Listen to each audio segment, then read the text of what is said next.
Nek Chand garden, जिसे rock garden के रूप में जाना जाता है और जो चंडीगढ़ की पहचान है, भारत की पहचान है। देश विदेशों में चंडीगढ़ रॉक गार्डन के लिए जाना जाता है। एक शहर की स्थापना के पीछे नेकचंद का मस्तिष्क काम करता है और उन्होंने बताया कि कैसे हमारा वाटर ड्रेनेज सिस्टम होना चाहिए और किस प्रकार से शहर में ग्राउंड, बाग बगीचे और सड़कों की व्यवस्था होनी चाहिए। ये ग्राउंड आपको दिखाई दे रहा है, जो खेल का मैदान है। चारों तरफ आपको जो दिखाई दे रहे हैं, ये जजेस बैठे हुए हैं और साथ ही ये सब दर्शक हैं पूरे।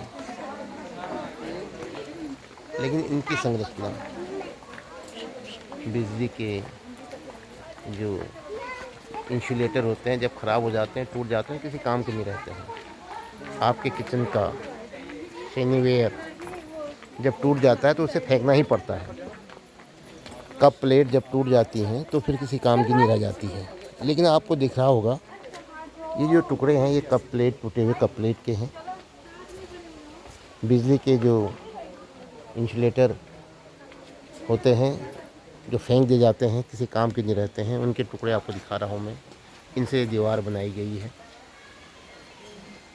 ये सारी दीवार। और ये जो अवशेष दिखाई दे रहे हैं पत्थरों के, मिट्टी के, जिनको जोड़ करके एक स्वरूप दिया गया है।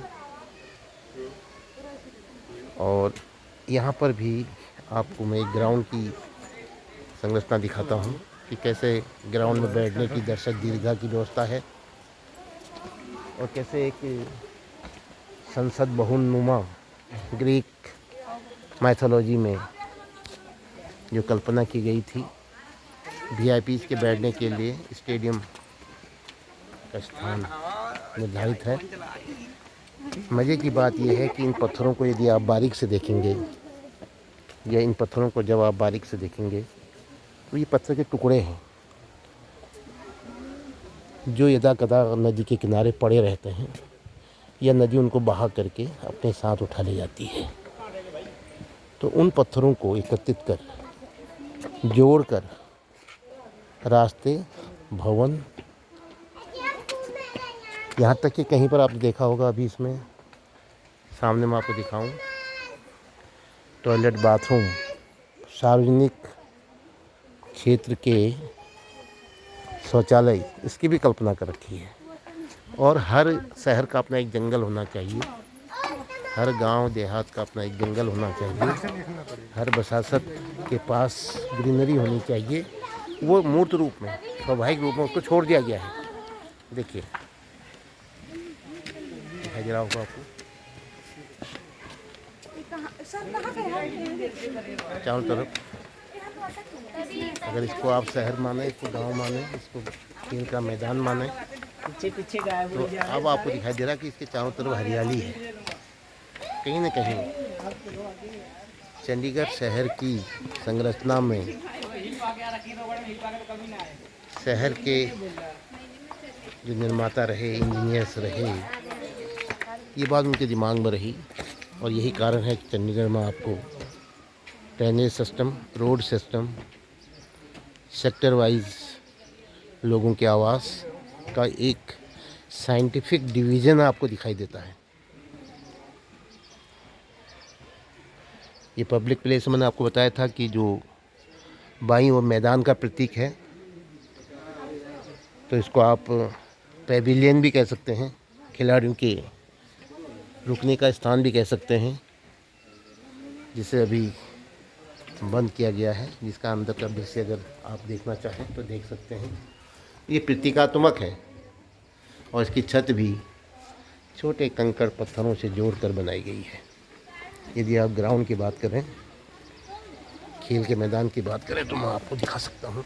एक बार फिर से आप देखिए, ये खेल का मैदान है और ये खेल का मैदान है, ये दर्शक दीर्घा है और ये वीआईपीज़ के बैठने के लिए, कमेंटेटर्स के बैठने के लिए, आप समझ सकते हैं, ये सारे दर्शक हैं। भले ही वो छोटे छोटे पत्थर और टूटे हुए मिट्टी के बर्तन हो सकते हैं, प्रतीक के रूप में, लेकिन मूर्त रूप में बहुत बड़ी दर्शक दीर्घा बनी हुई है और हजारों की संख्या में लोगों के इस खेल को देखने के लिए जमा हुए हैं। उसके बाद वन जंगल क्षेत्र को कोई नुकसान नहीं पहुंचाया गया है, बल्कि उसे और अधिक हरा भरा कर दिया गया है। आपको चारों तरफ दिखाई दे रहा है, यह है जंगल का क्षेत्र। तो हर गांव शहर का हो अपना एक जंगल, अपना एक वन, जहां से शुद्ध हवा, शुद्ध पेयजल प्राप्त हो सके। इसी कंसेप्ट को आगे बढ़ा करके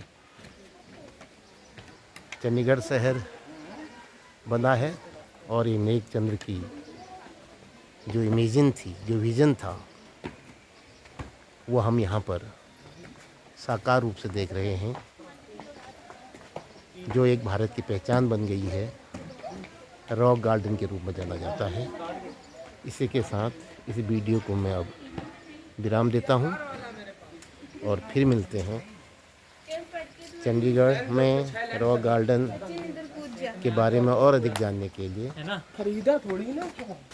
वीडियो देखने के लिए बहुत बहुत धन्यवाद। फिर मिलते हैं। Thanks you.